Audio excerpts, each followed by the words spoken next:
this time, at this time, if we have not realized that the Word of God is the only thing that we have, is the only thing that can keep us, is the only thing that can save us, is the only thing that can direct us, is the only fill in the gap. The Bible says he has raised his word above his name. His word goes ahead. It comes every time in the Garden of Eden.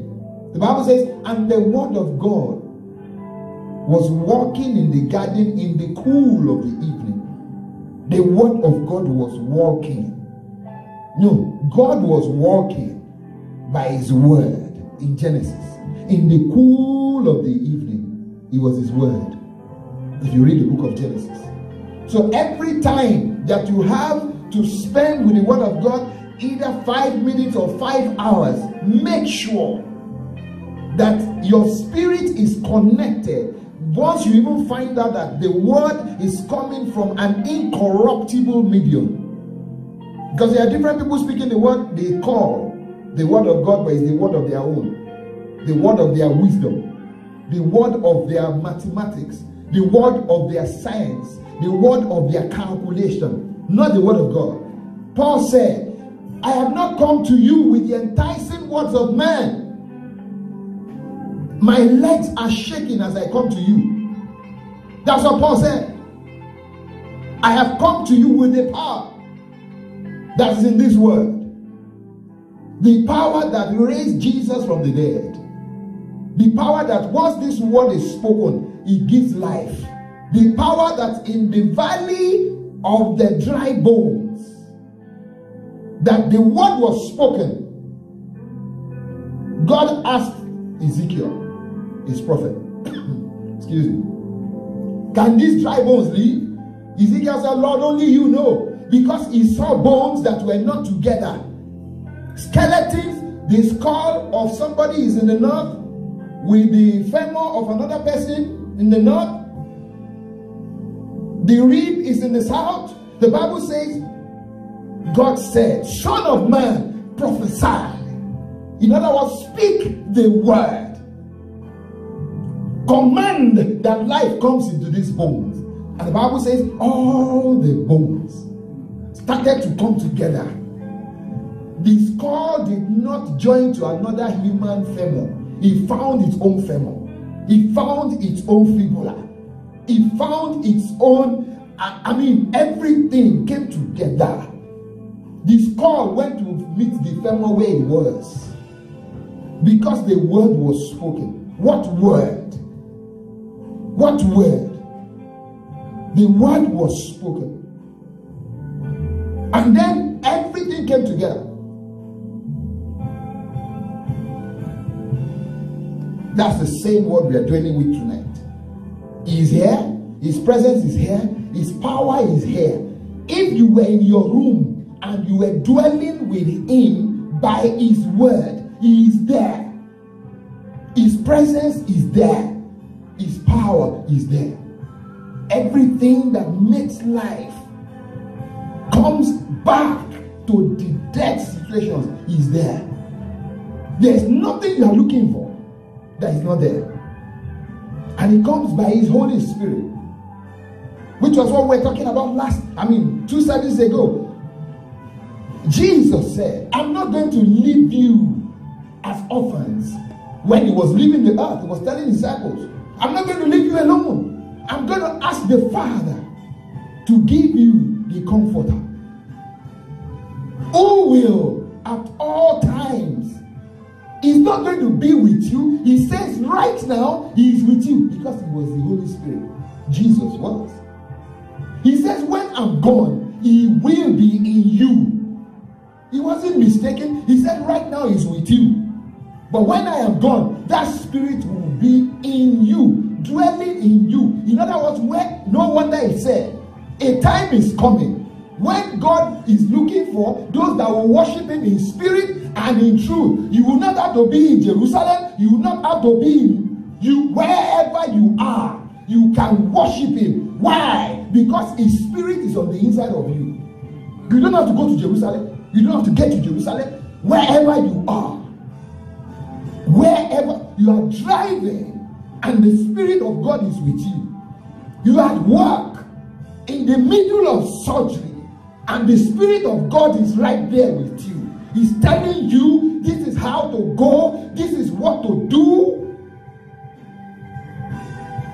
The Spirit of God, the Holy Spirit, by which the whole earth was formed. The Bible says, and the Spirit of God hovered in the book of Genesis.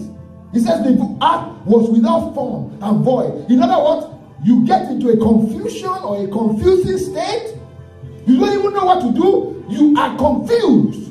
Do not let your spirit over. Allow the Holy Spirit to hover. And then the Bible says God spoke. Let there be light. The Holy Spirit first. And there was light.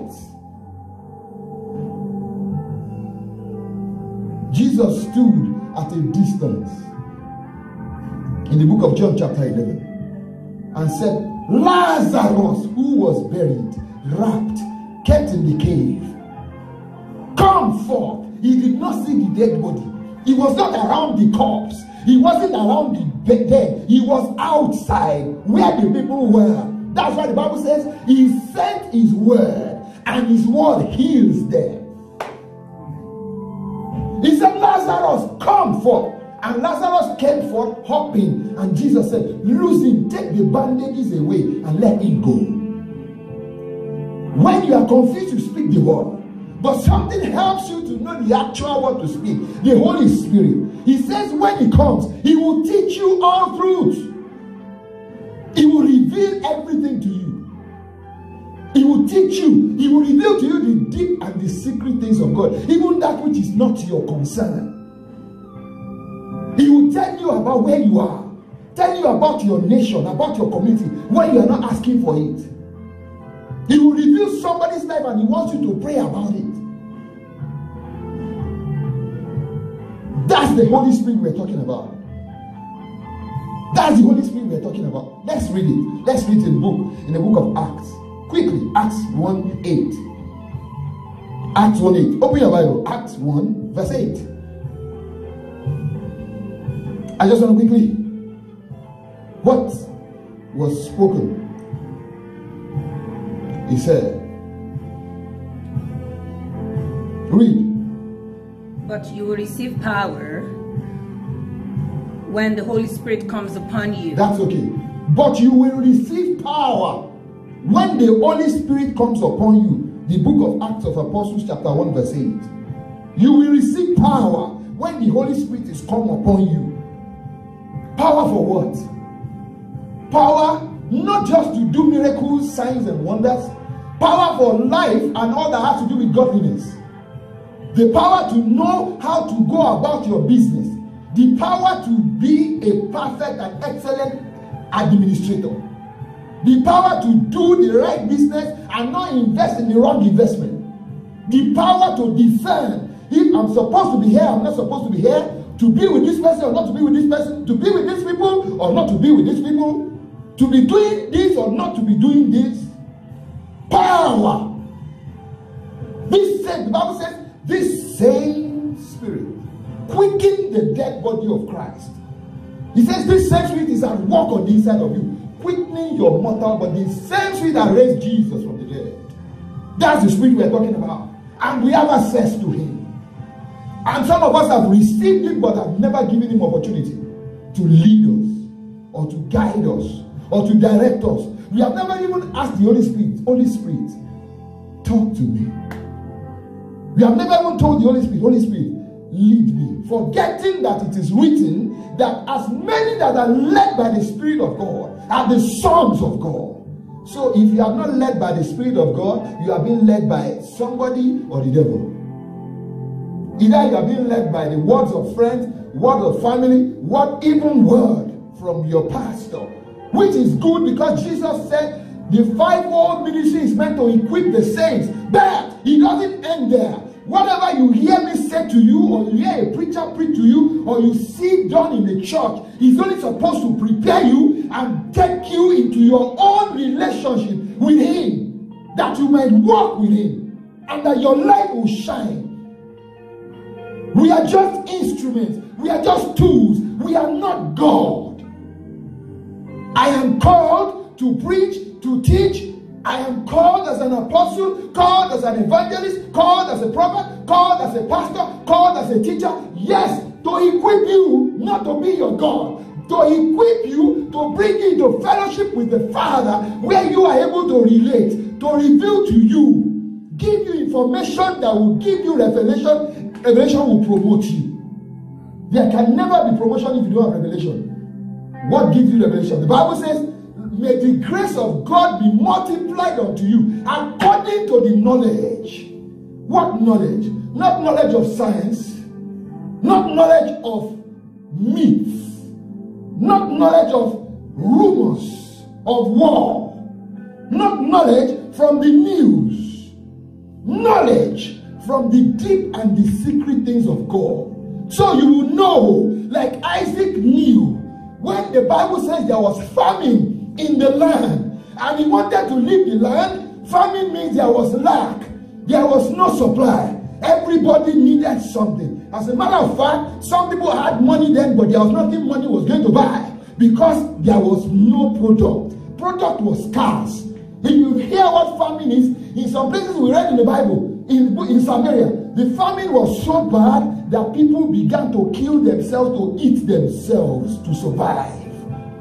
Famine is not what you want to experience. But when it happens, even in famine, that means even in trouble, even in your confusion, even in your lack, even in the situation where you don't understand what's going on, seek, ask Holy Spirit. The Bible says Isaac was going to leave the land where he was because there was famine, and then go to Egypt. So that because there was plenty in Egypt at that time, blessed be God. He heard the word. God said to him, don't leave. Stay in this land. Hey, God said, stay in this trouble. Stay in this trouble. Stay in this lack. Stay in this confusion so that I will show myself strong on your behalf. So that the people will know that I am a God that is with my own. Trouble does not touch me. I turn trouble around. Trouble does not stop me. I remove trouble. Storms, when they come, when I show up, I tell the storm, peace, be still. I don't relocate because of storm. Storm relocates because of me. That is the God we serve. And God said to Isaac, Isaac, stay in this land. And if you read further, the Bible says Isaac sowed. In other words, Isaac did business in that land where there was famine, where there was lack, where there was confusion, where there was no understanding of. I'm looking for the word in this modern day that we can use for famine. Where there is what is recession. It? Recession. There's recession. There's recession where you are, so you want to relocate. Has God spoken to you to relocate? Has God told you to move? You are losing investment, and not because you have put your hand in the wrong thing and the enemy is fighting you. That's a separate one. Once you know that you are on the right track with the Father, and your investment, you are losing investment because there is recession, and God says, no, don't go anywhere. I am the Lord thy God. I'm going to show myself strong on your behalf. Stay in this land. That's even how I'm going to take glory. Because recession does not control me, I remove recession. Plague does not stop me, I take out plague. Plague is my messenger. Recession is my messenger. I use it to put people's brain in place when they think they know more than God. Plague, I use it to teach people lessons when they have gone outside, broken the edge, and disregard me as God. He said to Isaac, stay in this land. When you read further, the Bible says that Isaac did business, invested in that same land where there was famine, in that same year. And he reaped 100-fold return in the land where there was recession. When everybody was saying there's a casting down, Isaac was saying there's a lifting up. Why? Because a word that came from the throne of the Father was ahead of him, was guiding him by the Holy Spirit. He was stirring him. He was just in the boat of the Spirit. The Spirit was just stirring him. And the Bible says he reaped 100-fold. Why? The word of God was with him. The Spirit of God was with him. In those days, the Spirit comes and goes. In our time, the Spirit dwells in us. We don't have any reason to fail. If you fail, God will not say anything. He will just bring somebody that came before you who didn't have the Holy Spirit consistently, yet the person did not fail. To beside you, who had the Holy Spirit and never gave time to the Holy Spirit. How busy can you get that you will not speak with the only one that knows everything? He knows about where you are going. He knows the trouble that is ahead. He's even trying to tell you, but you are telling him, keep quiet, I'm praying. To who? The Spirit is talking to you, you are saying you are praying. You are too busy, too religious, pious, that you are not even hearing the Holy Spirit again.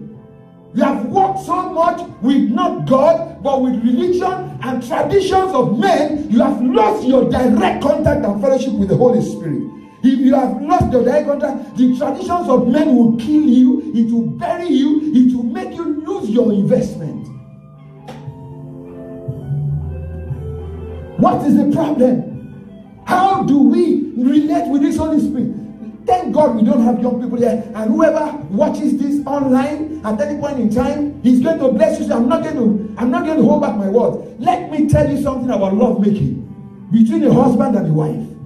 I've always said this. There's a difference between love making and sexual intercourse, or just having sex. You can have sex with a prostitute. You cannot make love with a prostitute. It takes you being connected spirit, soul, and body to make love to your wife. But a prostitute is just an activity. You just want to quickly deal with the present urge. And it's a quick, because the prostitute needs the next business and you don't want to be caught. You don't want to be caught. So it's just quick. That's why either you are doing it in the brothel, in a prostitute house, or in a secret place where nobody sees you, but God's presence was in that room, looking at you and not doing anything because he's waiting for you to come back home quickly, giving you long rope. He will change tomorrow. He will change tomorrow. He's giving you grace. So some of us think we have perfected the art of cheating, that we cannot be caught, but he's watching. Love making is different from sexual intercourse. Nobody taught me this. I discovered it. Is worship. You cannot. Love making is an act of worship. When you are there, in the process of, you are not afraid that you want to be caught.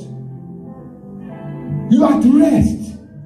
Go and read. Somebody is doing it. Before the person who told me, go and check what it is to the blessings of making love with your wife or your husband.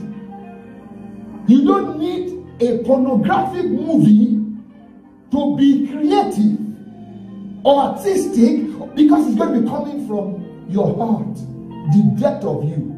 But sexual intercourse, you just want to do it. And it happens even between husband and wife. How does it happen? Love making happens is a sweet thing, because it doesn't just start vroom and head zoom, zoom, boom. That's sexual. That's what happens with a prostitute. How? Love making all day in the morning. The two of you have been speaking sweet words to yourself. You have been holding hands, not because of wanting to make love. Your heart is knitted together. You have been encouraging each other. You have been there. You are accessible. Either as a man or as a woman, you are accessible. Your communication is sweet. There is no irritation. When that moment comes, you won't even prepare for it. It will just happen, and it will happen, and you find yourself saying, "Thank you, Jesus." I'm telling you a true story. But the other one, just sex. It's just sex. It can happen between the same husband and wife who have been disconnected, but they are just acting. Nothing. no time together. You are not reachable. You are not communicable. Only when you have urge, that's when you are nice. So your niceness does not last beyond the moment of that sexual intercourse. The moment you get what you want to get, you switch suddenly. Haven't you noticed that in the days when you were stealing sex, when you were not married, and you were having sex with somebody that you're not married to, the moment you reach ecstasy, you suddenly hate the person. You quickly want to leave that spot. That's what happened to me. Those were the experiences I had. I don't want to be with that person at that time again. The person becomes stinking to me, irritable. And I'll be telling myself it's not going to happen again. It's a lie. The moment the urge comes, I remember that person. It's a trap. And that's what happens when you don't, there's no communication, no intimacy of any type. And let me tell you something, once you have lost that in a relationship, you have lost everything. You are just marking time. It's like you are walking in a minefield and there's going to be an explosion any moment. But when the two of you, there's koinonia, intimacy. Please, let's check the meaning of intimacy in the dictionary. Let's use the dictionary to check the meaning of intimacy. Check your phone. I need us to look at it. What is intimacy? What does intimacy mean? Because I'm talking about the Holy Spirit, and I'm talking about how you can actually maximize the fullness of the Holy Spirit in your life. And the only thing I can use to describe that God gave to me is what I'm telling you right now. I'm not afraid or ashamed one bit. Between a man that is married to his wife or a woman that is married to her husband, the man cannot even reach you. You are irritable. There's no communication. You are angry. Day 1, day 2, day 3. Then when your body feels like someone else, then you just suddenly become nice, and this person is just there. It's not that when you reach out, it's going to stop you or she's going to stop you. It will happen, but there is no koinonia. There is no connection. Because you can never be connected to a prostitute by normality, but in the spirit, the Bible says you have become one with the prostitute. In other words, if the whole sin of that person, the whole curse upon that person has come on you, you have just bought into that person's curse. Either as man or woman. If that person is carrying curses from his or her, that's the danger of having sex with somebody you are not married to. It's terrible. Same thing. Please, what's the definition by dictionary? Read, please. It said associated in close personal relations. Now, associated in close personal relations. That was why I said love making doesn't just happen because that's why some wife have a problem with the husband have a problem with the wife is saying I'm tired, or the husband is saying I'm tired, because there's no intimacy. There's no connection. The woman will come for you when her body is somehow she doesn't have any place to go. That's what happens to singles that have destroyed their singleship. Because once you go after a prostitute, is a spirit. You just open the door and that spirit grabs you and you are, except Jesus delivers you by his power. So when I started with the introduction of, the Bible says you will receive power when the Holy Spirit is come upon you. This message that I'm telling you today, God started to give me bits and pieces since Monday. And I started to put it down last week, Monday. I was just thinking, and I was meditating, and I was praying. I was praying on it. And please, let's read again. Association.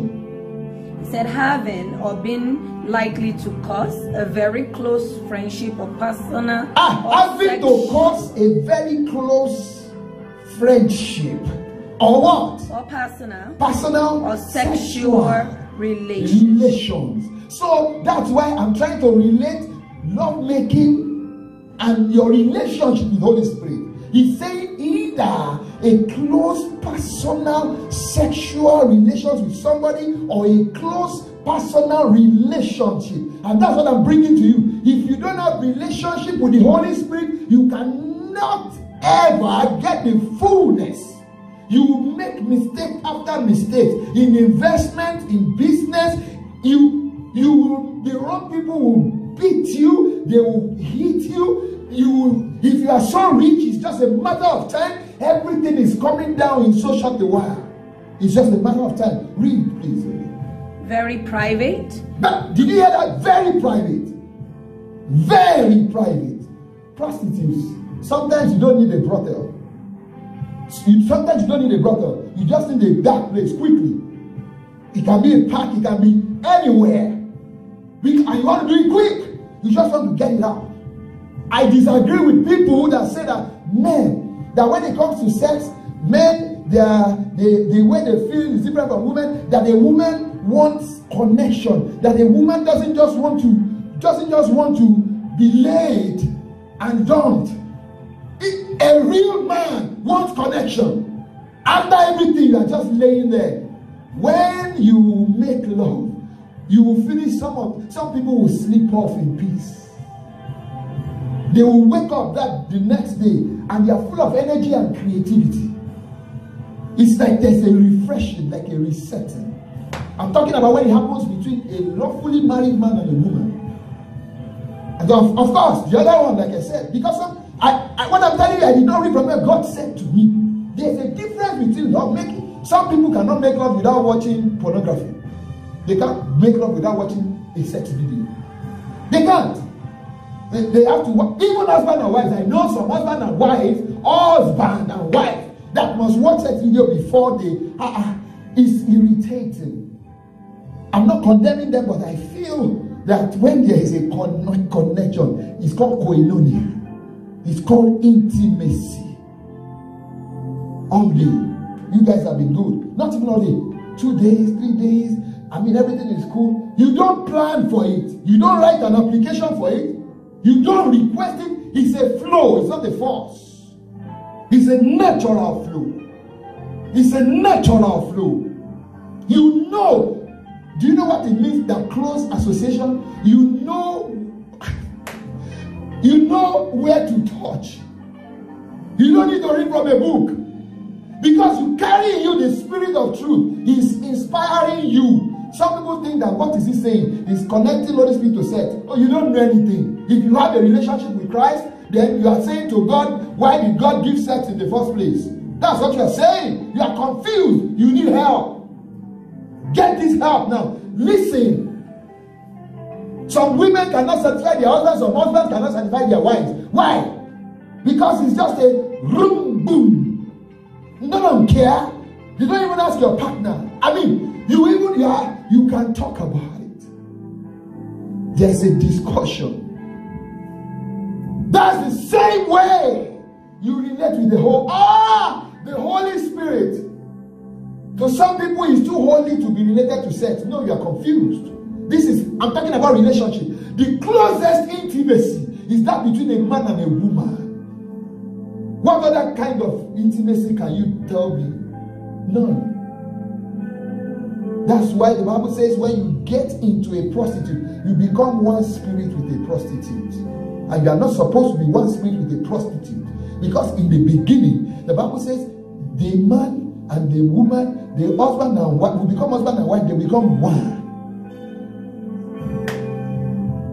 Some people are in trouble and difficulty today because they contacted wrong spirit, or they took a curse that was fighting on one. They went to align with somebody who was carrying a curse, and the curse rubbed off on them. That's one terrible thing about a curse.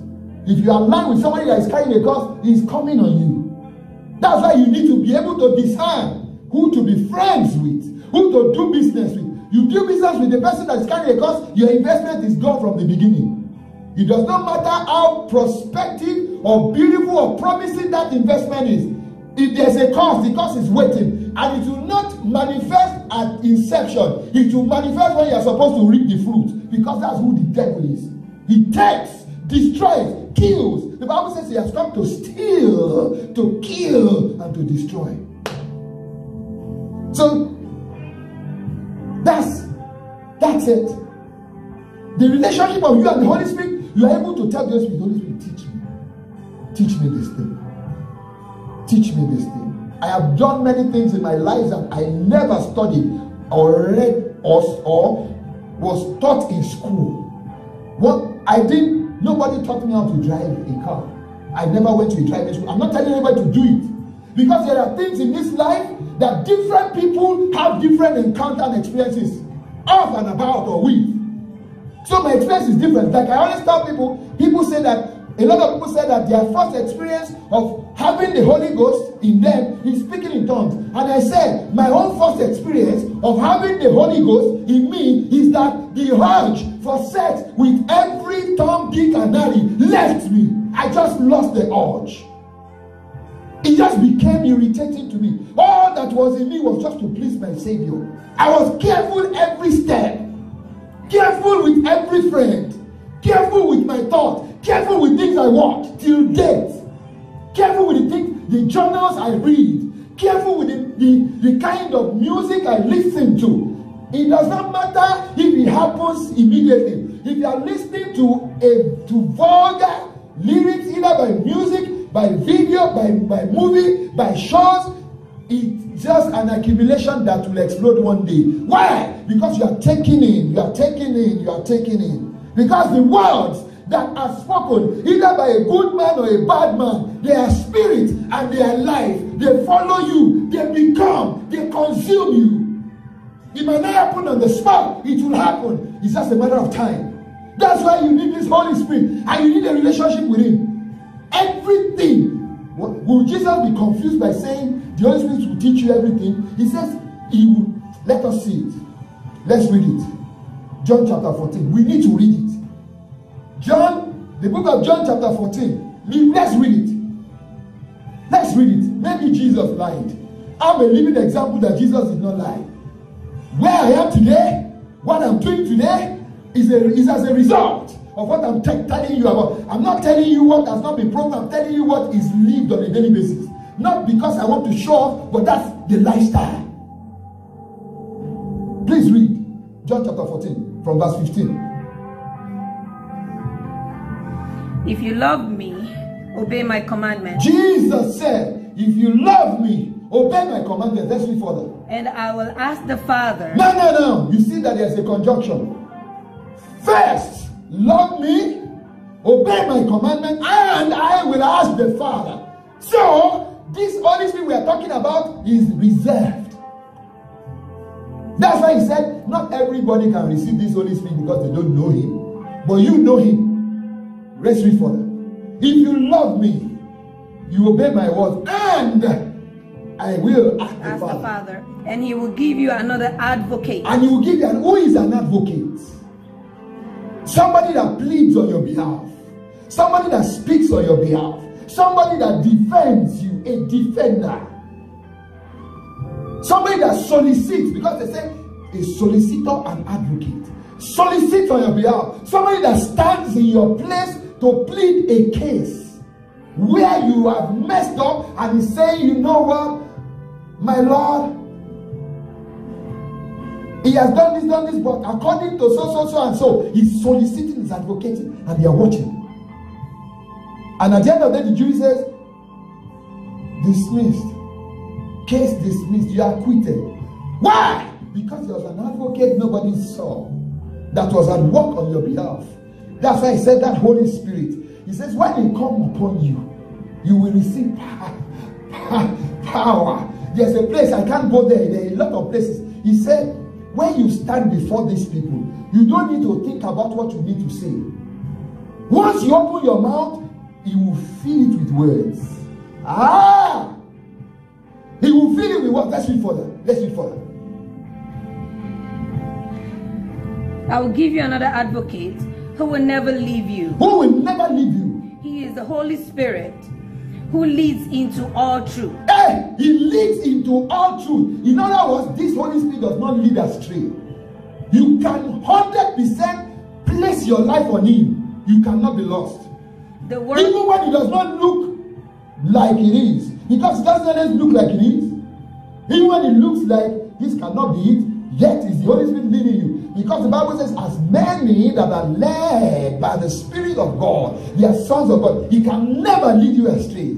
Because He knows the route. The route that you think is the best route is not the best route when the Holy Spirit leads you in another route. And that route may seem so uncomfortable, inconvenient, unacceptable. But if the Holy Spirit is the one leading you, you better follow. Follow! Read on. The world cannot receive him. Look at, he says the world cannot receive him. Why? Because it isn't looking for him. Because the world is not looking for him. It doesn't. You better look for this Holy Spirit. And because what? It doesn't recognize him. But you know him because he lives with you now. That was. And Jesus was the one talking. He said he lives with you now. Where? How? Where? The only person living with them now at that time was Jesus Christ. So he was talking proverbially. He lives with you now. He takes even the Holy Spirit to reveal that to you. That the person talking here was Jesus and he was talking about himself. Yes, agree. He lives with you now, and later will be in you. Hey, he will what? And later will be in you. He will be in you. Is that verse 18? Verse 17. 18 says, No, I will not abandon you as an orphan. Because Jesus was always with them physically, and he was going to be taken. And he was saying, don't forget that people said to Jesus, wait, your disciples, they are not fasting. They are not doing anything. They are not praying. Jesus gave them the prayer. He said, when the bridegroom is around, will people fast? In other words, as long as I'm around, I am your solicitor and your advocate. I have taken the place. I do everything you're supposed to. I'm doing it on your behalf. That was what he meant. He now said, I'm going. But I'm not going to leave you as an orphan because the devil will finish you. You will be lost in this world that is lost already. You will lose your navigation. You will become useless. He said, but I will not leave you as an orphan. What next? I will come to you. Soon the world will no longer see me, but you will see me. Is that verse 18? Yes. Okay, go on. Verse 18. No, I will not leave you as an orphan. I will come to you. 19. No, it's okay. Now, let's read Psalm 51. Open to Psalm 51. I want to show you something. David, King David, King David was not around when Jesus was giving the Holy Spirit, but King David had always operated by the Spirit of God. In Psalm 51, David was not around when Jesus was explaining to his disciples what the Holy Spirit would do or who the Holy Spirit is. Because the Holy Spirit had been before the creations of the earth. David, in Psalm 51, when he messed up, this was his prayer. Let's read it. Yes, from verse 1. Have mercy on me, O God. Look, listen to his prayer. Have mercy on me, O God. Because of your unfailing love. Because of your unfailing love. He messed up. He slept with Bathsheba's wife. With Bathsheba. Killed the husband of Bathsheba. Adultery and murder. Highest, it's a crime. So there's nothing like highest crime. The highest crime is the crime when you blaspheme against this Holy Spirit we are talking about. Every other crime is the same sin. You will be judged for it. So that you don't pray regularly and somebody murdered somebody, you have committed the same level of sin. There is no 100% sin and 70% sin or 10% sin. Sin is sin. There is no white lie. Lie is lie. Hey, read on me. Because of your... Have mercy on me, O God, because of your unfailing love, because of your great compassion. Blot out the stains of my sin. Blot out the stains of my sin. Because when the sin is gone, the stain is on you.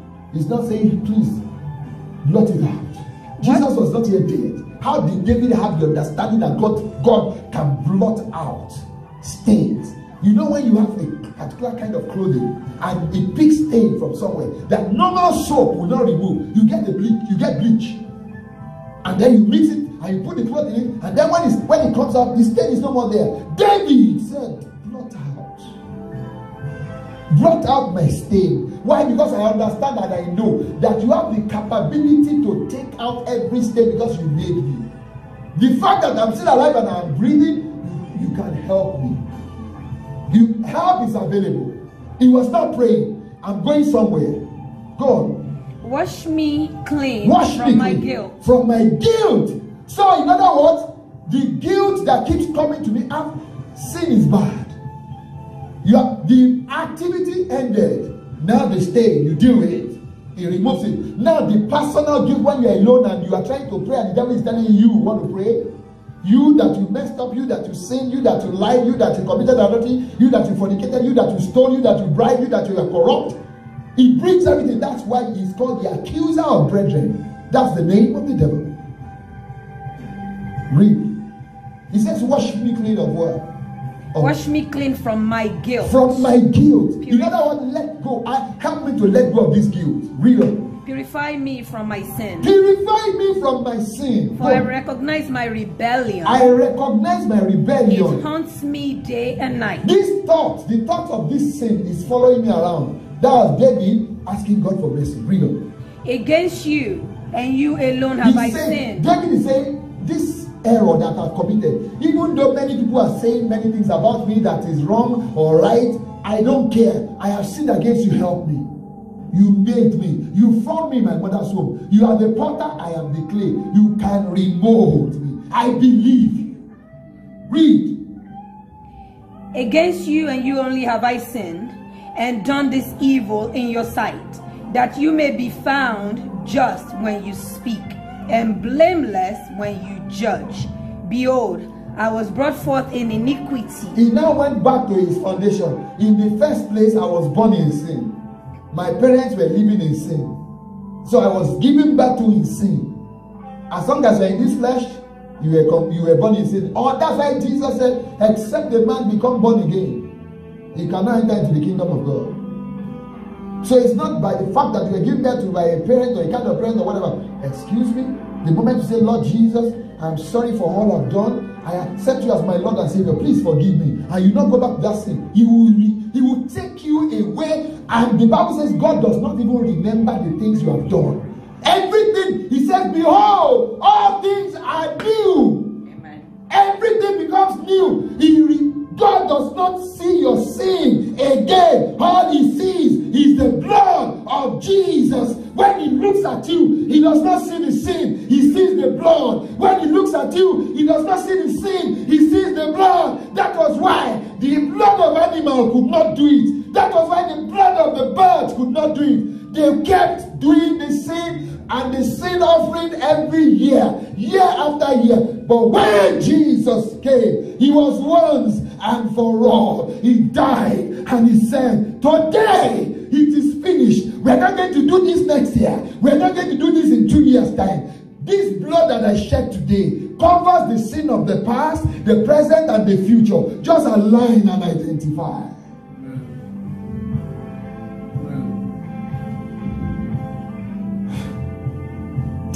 For I was born a sinner, yes, from the moment my mother conceived me. But you desire honesty from the womb, teaching me wisdom even there. Hey, teaching me wisdom from the womb. How? Hey, teaching me wisdom from the womb. How? That's to let you know that if you become pregnant, when you are, even before you become pregnant, before you ever become pregnant, you put your hands on your tummy. Every seed that comes out of me is blessed. There's no blemish. They will serve God. They will know God. They will words. You are forming a future. The same thing with your business. This business will not take me away from God. It won't take God away from me. It will not cut me away from God. It won't cut God away from me. It will not lead me into sin. The business God brings to you does not lead you astray. Let's read.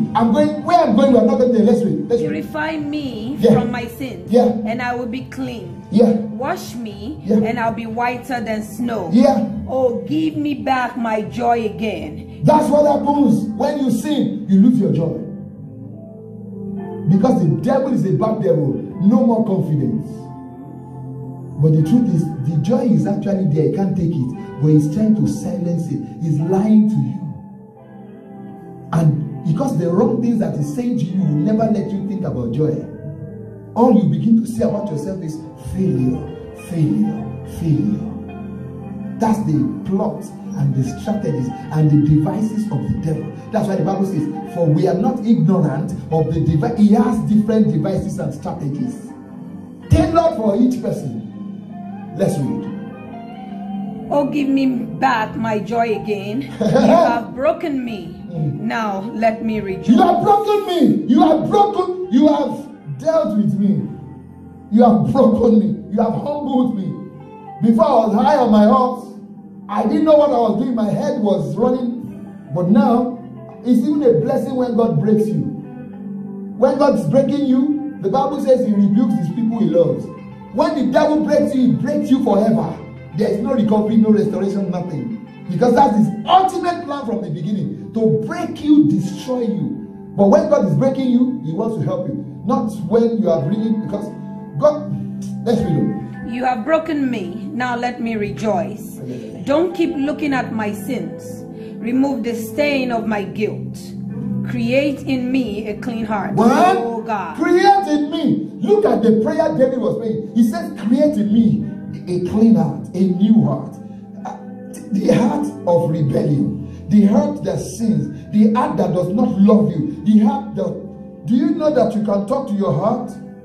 That's why David was saying, why are you downcast, oh my soul? Have you forgotten the good things God has done? Why are you making me feel sad and making me realize things that are bad about me? What about this good thing? He was talking, he was dealing with a spirit of error that wants to make him not serve and praise God.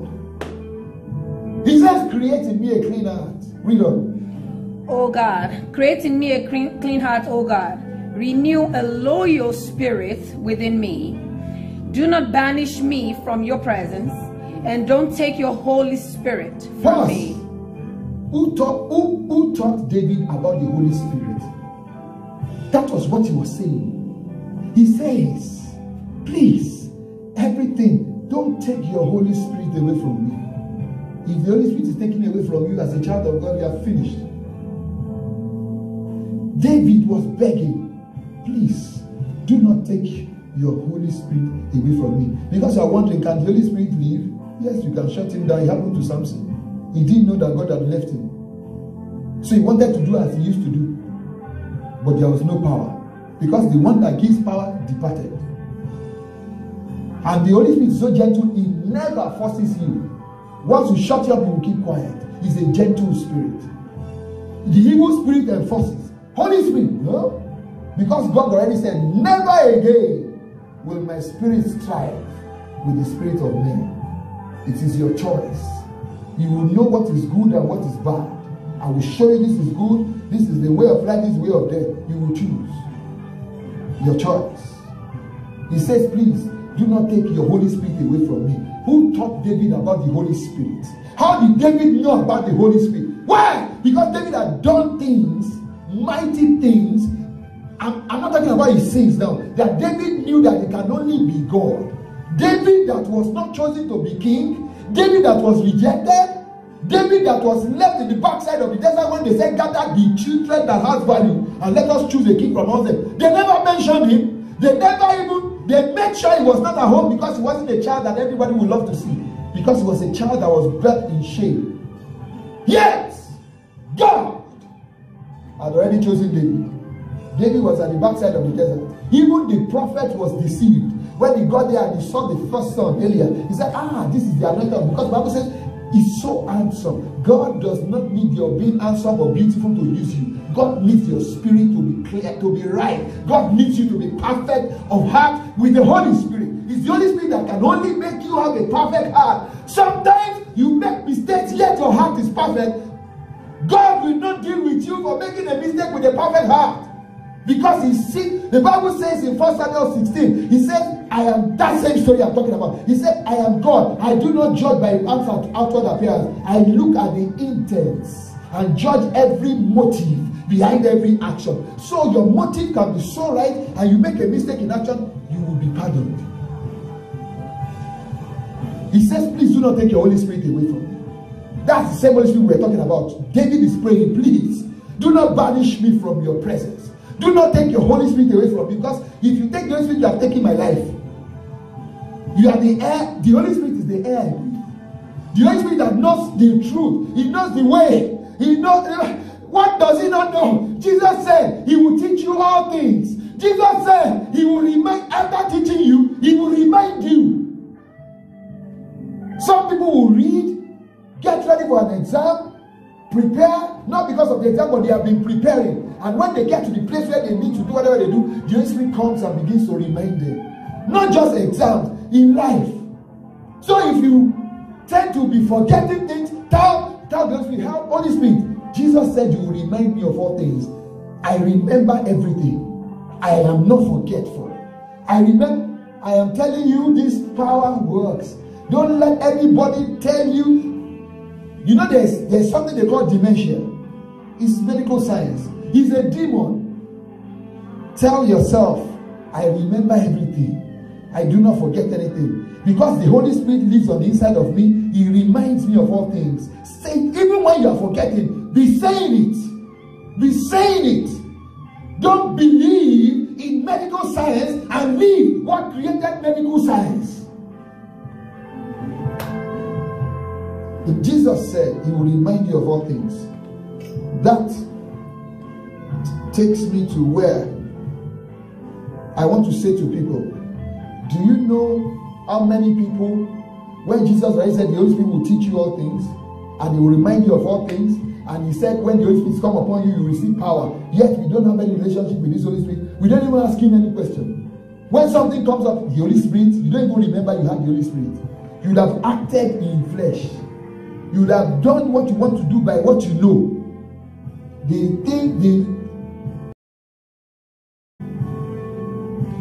Some of us, where we get our information, any form of information. Now there are different types of information. There's information, maybe basically knowledge information. You type it. It's just like they said one child one day asked his dad, "Daddy, who knows better, Jesus or Google?" The child asked his dad, "Who knows more? Is it Jesus or Google?" Because there's nothing you don't find on Google. There's nothing you don't find on the internet. You find a lot of things on YouTube. But let me tell you something. The things that have to do with life, like that which creates life, is not on the internet. It's from the Lord. If it's on the internet, the scientists would have created human beings. They have created a lot of things, but they have not been able to create a human being. Not one. Have you heard? Can you tell me if they have made a human being? Have they been successful? They have been able to create everything, but not a human being. God is still God in His capacity. So there are informations you can find. Those ones are not information, that's just knowledge. Knowledge is a product that comes from an idea. God gives you an idea. And when you begin to practice or do your idea, a lot of people get to see, they want to copy you. What they copy is the knowledge of the idea, of what your idea produced. So they can never produce the original of what you did. You are the only one that can reinvent, because you are the one that has the blueprint. That's why some people will not last, because the knowledge that brought them into limelight was stolen or copied. But some people have been there for years. Why? Because they had original ideas. That's the same way with what I'm talking about. There are basically the information that has to do with life and godliness. Like I said earlier, the fivefold ministry: apostle, prophet, evangelist, pastors, teachers, they are meant to equip the saints towards perfection. Then the saints are being told to work out their salvation with fear and trembling. You are now to get into the word like the Bereans did in Acts 17:11. The Bible says the Bereans are better Christians in that whenever they have an opportunity to hear somebody talk about an information or knowledge of the word of God, they will hear everything intently. They will make notes. They will go back home. They will not begin to study. They will check everything. If it's true, they will believe it.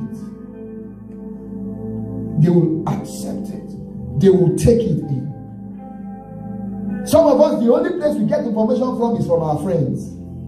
Your friend that has limitation. Your friend that is even giving you information that has not helped him or her. They are giving you counsel that has not taken them from level A to level B.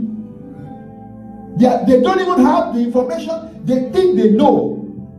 There is no counsel that is as big, that is as perfect as the counsel that comes from the Holy Spirit when you open up to Him. You can't buy it with money. You can only receive it when you have koinonia, intimacy, spend time with Him, seek Him, be open to Him, feel me, teach me. Jesus is not a liar. He says He will teach you all things. So what are you looking for that is not in all? What are you looking for that is outside all? He says, some of us, the only place you get information is from family. That's why they will give you an advice that will make you go against the instruction God has given to you personally. God gave you an instruction personally. It's not meant for your family. And then somebody counsels you from your family against what God has spoken to you. Psalm 1 verse 1. Blessed is the man that does not sit in the seat of scornful, nor walk in the way of sinners, or walk in the counsel of the ungodly. An ungodly person is somebody that is giving a counsel that counters the counsel of God or your life, for your life. That's why some people have caused error. Caused error in so many people's life. They say they stand in the place and say this person is supposed to do this when they don't even have connection with God. Yes, there are some people that are given to the office of the prophet. They are scarce, but we have them. And when they tell you, thus said the Lord, it is true. We have them in this time and generation. My own spiritual father is one. I don't know. That's where I know. And I have been with a lot of. And I'm not talking down on anybody. I'm just saying. Some of us, the information, the only place you get information is from the book. From circumstance. When you look around you, this is happening, this person is doing this, is progressing, this is happening. You just decide. Everybody is going in this way. And it looks like this is what everybody is doing now. This is the business everybody is doing now. This is the way everybody is going now. You just join. When you have the Holy Spirit, what stands you out? The only thing that stands you out is the Holy Spirit on the inside of you. He does not lead you astray. I guarantee you. The Bible says He knows all things. The Bible says He will reveal the deep and the secret things of God. Have you not wondered how some people know some things that are really genuine and you don't know nothing? Seek Him. Seek His strength. Environmental information, circumstantial information. That's what makes you take a decision that has to do with your own life and godliness. When the author of life and godliness is on the inside of you, the Holy Spirit. The one that at the beginning when they were creating the earth was there, hovering over the formless, void situation of the earth. How formless and void is your situation today that you think you are the first or your case is unique? No, it's not. Check the scriptures. You get your information from the media, internet. Some people are committing suicide today because of information from internet. They are committing suicide because somebody said something about them. 99 people said a good thing about them. One person said something bad, and the only thing the devil make you see is the bad thing, and then they are meditating on it, and then it's a short time they become depressed, frustrated. Some the information of their life that will to govern them is from the internet, social media. That's where they get their information from the radio, from the television. There are basic information. All these mediums are good, but not when it comes to real life. Life, that which the Bible says, guard your heart diligently. For where? Out of it is what? The issues of life. That means everything you need is on the inside of you. The Holy Spirit. Did you know? He said, out of your belly shall flow rivers of what? Living water. In other words, you are a life giver. Yet you are looking for life somewhere else. You are looking for life where what they are giving is death. Sit down and watch the evening news. 5:30 to 5:55. Bad news. 2 minutes to the end of the news, they will now look for one good news. They close the news on that. And that's what you are sitting with. And you don't even have any time with the Holy Spirit. Even after watching that, because the Bible says watch and pray, you will not take some things you have seen into prayers. And wow! And say, because I am here, this will not happen. Nobody is there, but God is there. The Bible says the prayer you pray in secret, you will answer it in public. It will be shouted from the rooftops.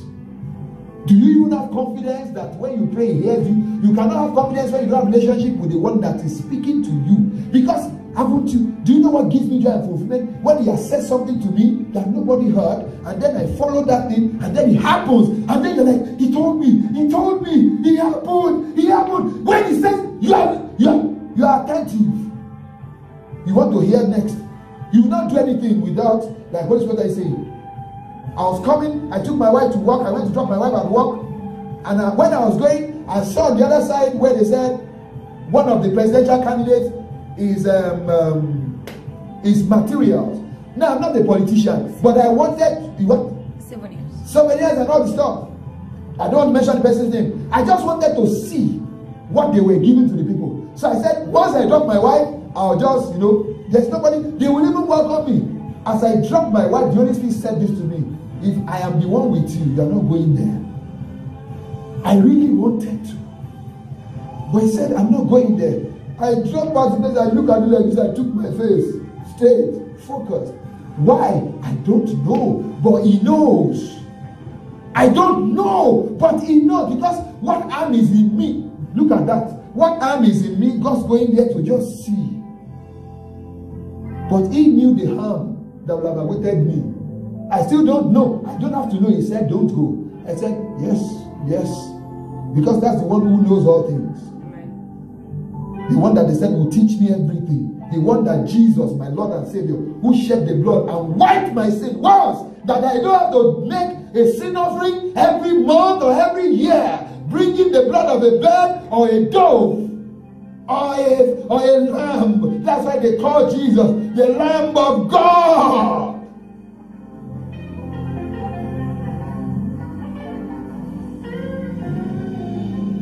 Where do you get your information from?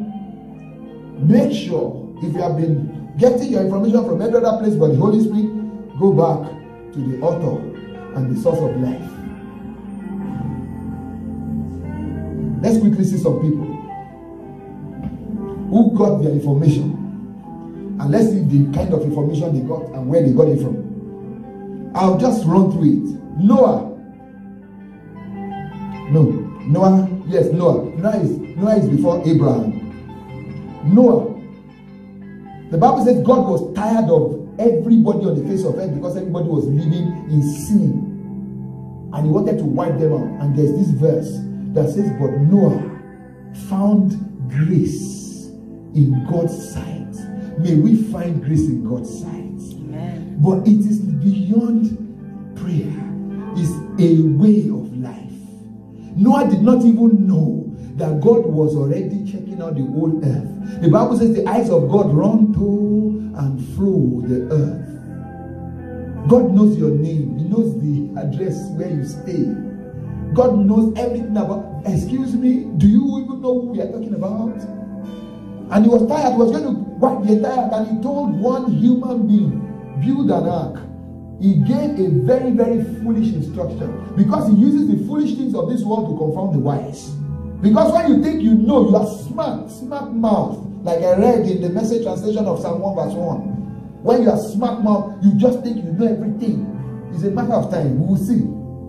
Because when God speaks to you, you say, God, you don't know anything. I'm the one here. That was what Ananias was trying to tell God when God said, go and pray for Saul, who became Paul. He said, go and pray for Paul. Go and pray for Saul. And I said, God, wait. No, have you forgotten that this guy is the one that is persecuting the church? He still did it 4 days ago, because this was 3 days ago. Yet God had met him 3 days ago. God now gave the address of where Saul was to somebody in church. And the person now said, no, that person is so bad, you cannot do that person. No, everything was thanking God. No. And God said, keep quiet, he's my chosen vessel. Who are you? Who has spoken when the Lord has not spoken? Who has commanded when the Lord has not commanded? God! He said, I will have mercy on whosoever I have mercy, and have compassion on whosoever I have compassion. God told Noah to build an ark. And everybody, the Bible says they were laughing at Noah. They were getting married, they were doing parties, they were living righteously from the beginning of the construction. God gave Noah dimension, centimeters, everything like he gave to Moses. This is the God we are talking about. And then Noah built, while Noah was building that, they were laughing, they were partying. They even came to stay around him, they were partying around him. He concentrated. And when the ark was completed, the Bible says God said, get into the ark. Do you know who closed the door of the ark? God. It wasn't Noah. God closed the door of the ark. And then there was a rain that wiped the entire earth. This earth was preserved from Noah.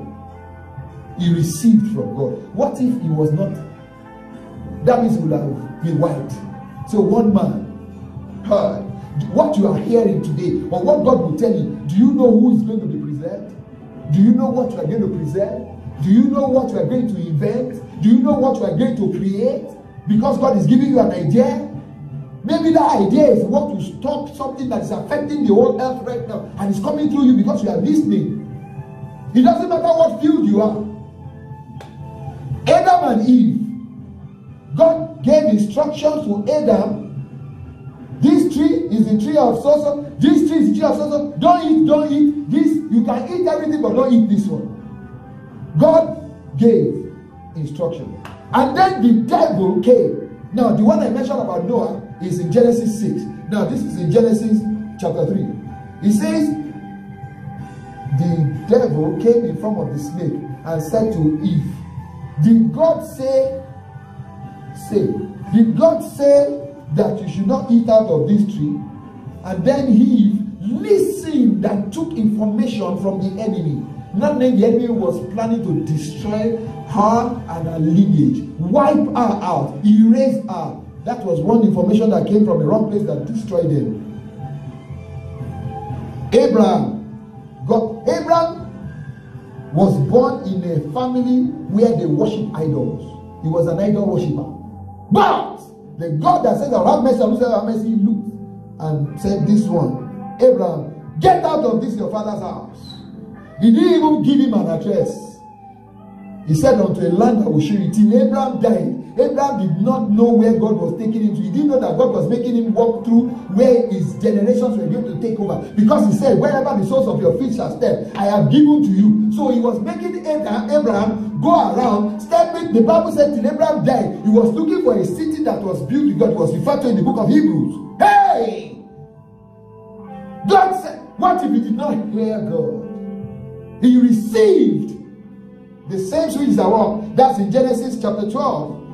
Isaac, I mentioned that when I was talking, stayed in the land, sowed in the land where there was recession. Who wants to do business when they say there's recession? You are keeping every resource you have. Wisdom of man.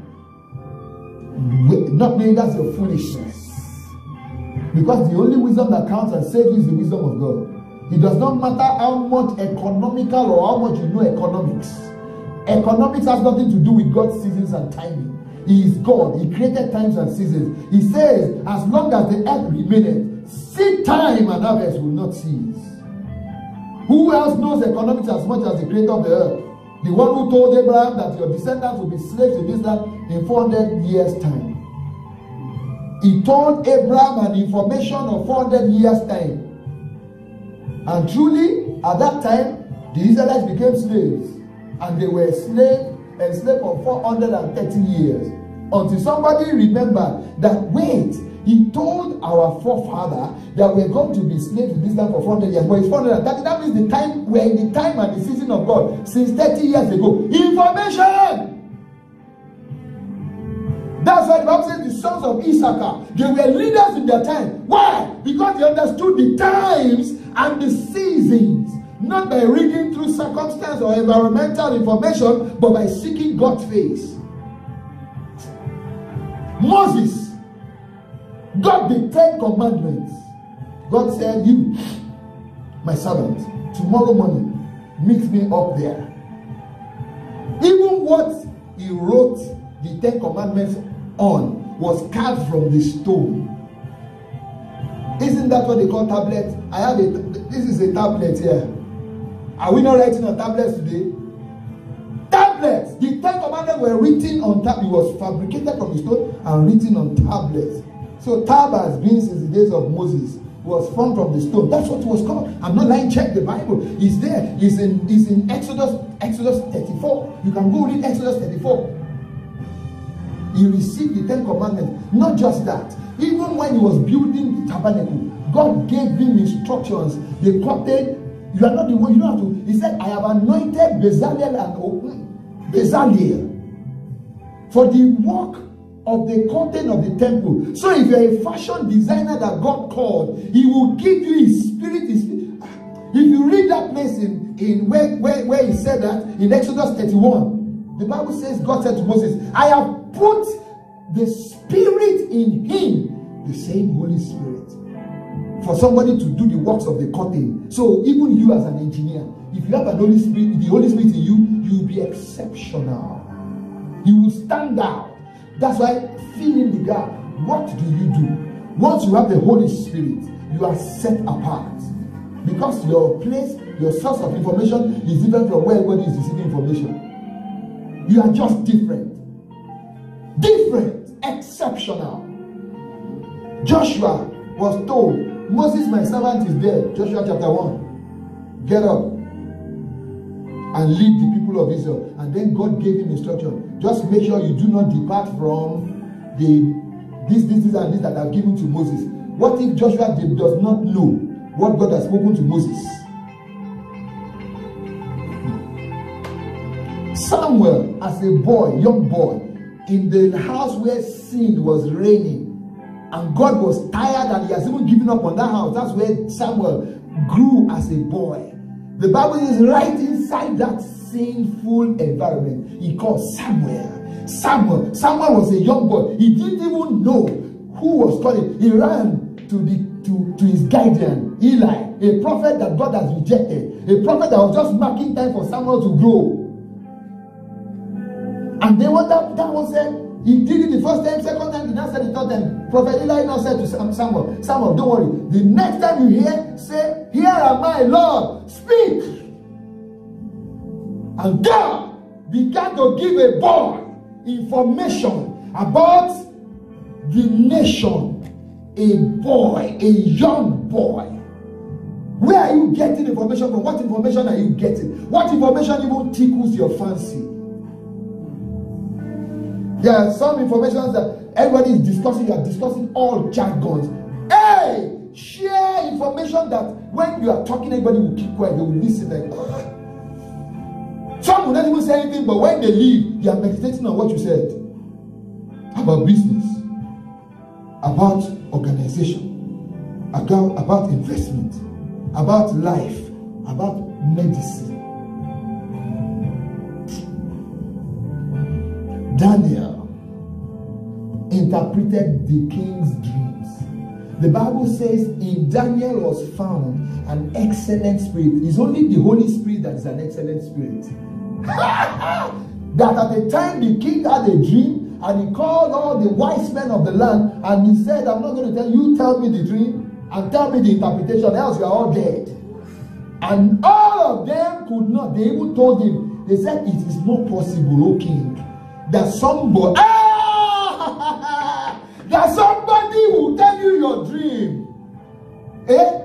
How can somebody, that's a spiritual thing, you dreamt. Are you feeling me?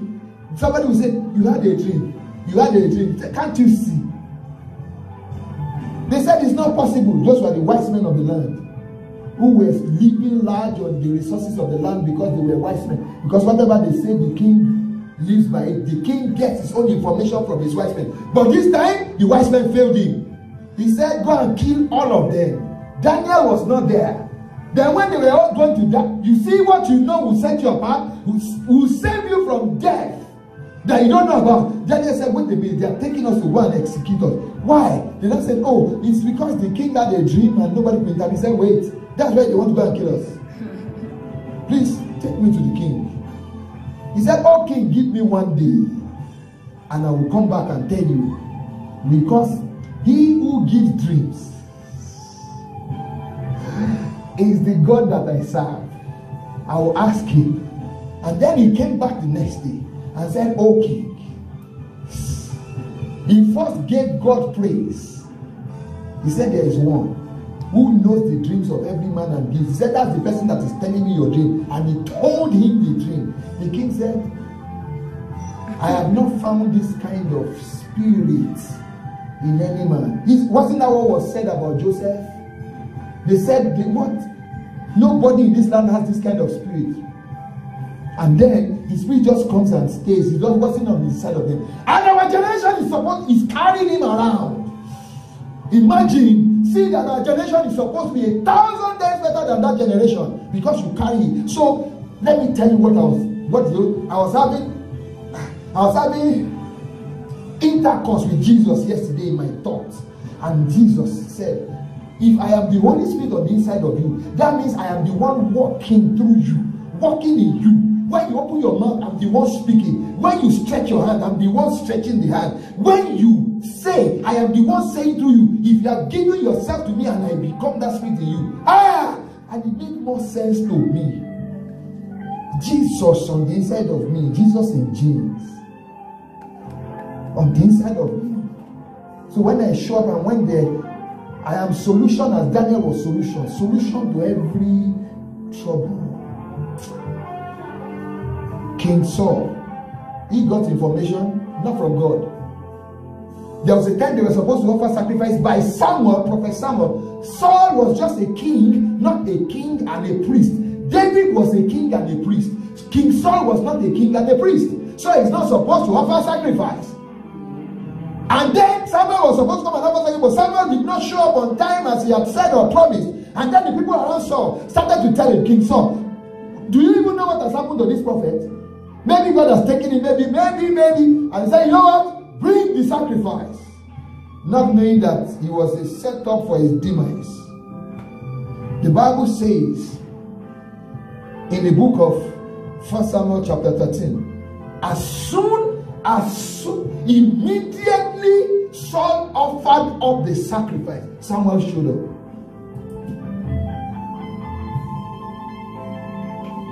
Immediately, as soon as he offered up the sacrifice, Samuel showed up. And he said, is these people around me? Isn't that what some of us are saying? Is the information from these people around me? They pushed me. And Samuel said, and today you ended your life. You ended your reign as a king. And then Samuel walked away because God already said, I have rejected this guy. One act. And as he held on to Samuel, begging him to not go, the cloth of Samuel torn. Samuel turned and said one sentence. Today, the kingdom is torn. Just as this, how do they relate? But because he's a man of God, he said, as this cloth is torn, the kingdom is torn away from you. That was the end. Because he got information from environment, from peer pressure. The disciples of Jesus all got information from Jesus while he was around. That one you can read in the book of Matthew, Mark, Matthew, Mark, Luke, and John. We go and study it. Some did not. Some left him. John 6:6, John 6:66, John 6:66. The Bible says, and these disciples left Jesus. Disciples. Why? Because they said his teaching is becoming unbearable. But why would he say that we should eat his body or drink his blood, and if nobody does it, you can't enter the kingdom of God? Yeah? He said, you don't have anything to do with me. No, you don't have anything. The Bible says that Jesus got up and opened it and said to the other 12, do you want to leave too? And Peter said, thou, to whom shall we go? When you already has information. Even when he now made mistake, he was pardoned. Judas made mistake, he was gone, destroyed. And I'm closing with this guy, Stephen. In the book of Acts chapter 6, the Bible says the apostles said to the people, the work of this ministry is too much. Right now we have to deal with food, we have to deal with logistics, we have to deal with housing, we have to deal with estate, we have to deal with finance, we have to deal with this, and we as apostles are not called into this. We are called to study, to meditate, stay in God's presence, receive from Him. Spend time in prayer and then relate with you. Not the ministry of distribution. He says, choose from amongst you people, 7 people. The Bible says they chose some people who are full of, no, out of the 7, they said about one, Stephen, they said he's full of faith and the Holy Spirit. And logistically, he was doing logistics. The Bible says he did a lot of miracles. Why? He was full of faith and the Holy Spirit. The leading from other mediums or other people, other circumstances, family, book that I've mentioned can be good sometimes, but it is not the best. The only leading that leads you to greatness is from the Holy Spirit. And it's not far from you. The Bible says it's as close to you as the breath of your nostrils. So if you are born again, you have accepted Jesus as your Lord and Savior, you have the right to ask for the Holy Spirit. If you have not. But if you have, and you have not been relating with Him as you ought to, this moment, let's close our eyes. And let's ask, forgive me. I have been trying to do it by myself. I have been distracted by the circumstances and the happenings around me. I have been distracted by my weakness, by my errors. I have been distracted. I have neglected the Holy Spirit. But I come afresh tonight. I want you in your fullness. Right now, I want you to begin to lead me. I turn myself over to you, and I'm asking you right now for strength, since it is written that when you come upon me, I receive power. I receive power right now for life and godliness.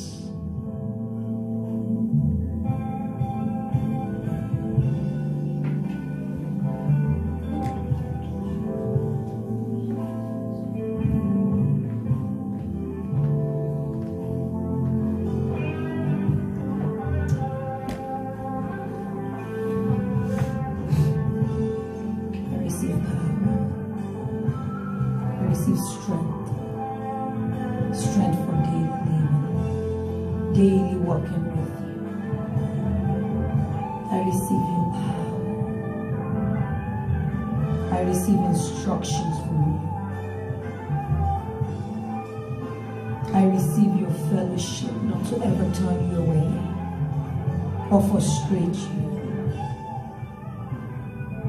I receive your filling.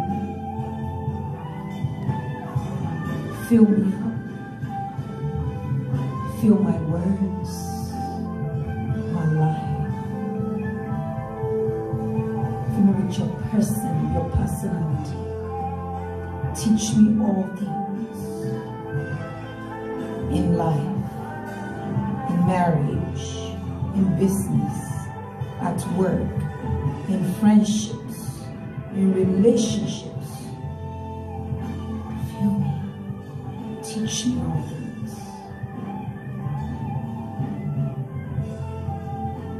I remember all things by your power. I conquer all things by your might, Holy Spirit. I live holy by your strength, Holy Spirit. Thank you. Thank you for filling me up, for filling us up. Thank you for filling us up right now. Thank you for your presence. Thank you for making a difference right now. Never to leave. In Jesus' mighty name we pray. Amen. Amen. Amen. Thank you for coming to Friday Night Church. We appreciate you. God bless you. We just pray, Father, that you fill back just even as He has poured the word into us tonight. In the name of Jesus, be with Him through every journey of life as He continues on. In Jesus' name we pray. Amen. God bless.